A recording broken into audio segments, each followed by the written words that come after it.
गाजी सैयद सालार मसूद रहमहुल्लाह अलैह की जिंदगी की मुकम्मल दास्तान, वलादत व खानदानी पस मंजर। गाजी सैयद सालार मसूद रहमतुल्लाह अलैह का ताल्लुक एक माजिज और दीनी घराने से था।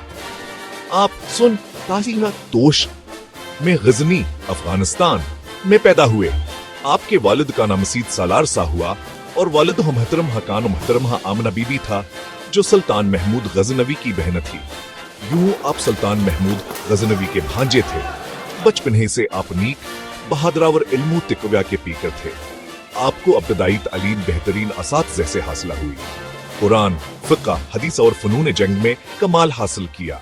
हिंद की तरफ सफर। सुल्तान महमूद गजनवी ने जब हिंदुस्तान की तरफ महमात का आगाज किया तो उनके साथ आने के भांजे सालार मसूद भी शरीक हुए।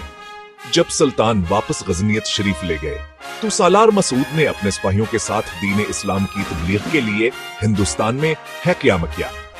आपका मकसद फतह नहीं बल्कि दावत इस्लाम था। आपने मुल्तान, दिल्ली, बदायूं, कानपुरा और बहराइच तक दीन हक की दावत पहुंचाई। दावत इस्लाम और कारनामे। जहां कहीं तशरीफ ले जाते, इस्लाम की तालीम देते, अखलाक और किरदार से लोगों के दिल जीत लेते। हजारों गैर मुसलमों ने आपके दस्ते मुबारक पर इस्लाम कबूल किया। आपका तरीका नरम, हकीमाना और मोहब्बत भरा था। आपने कभी ताकत का गलत इस्तेमाल नहीं किया, बल्कि अखलाक और अदल से दिलों को फतह किया। बहराइच की जंग।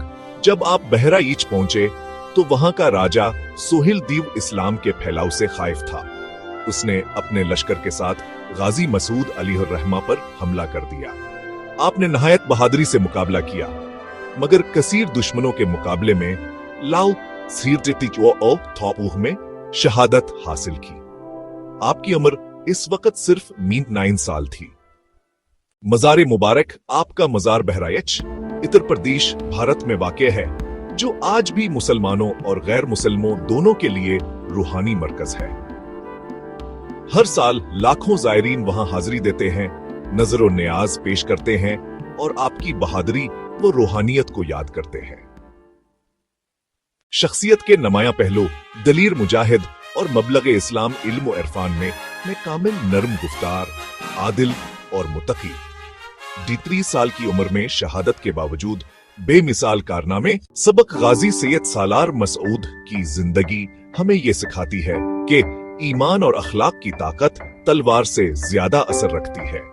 जवानी इबादत, जहाद और दावत दीन में गुजारी जा सकती है। अल्लाह की राह में कुर्बानी ही असल कामयाबी है।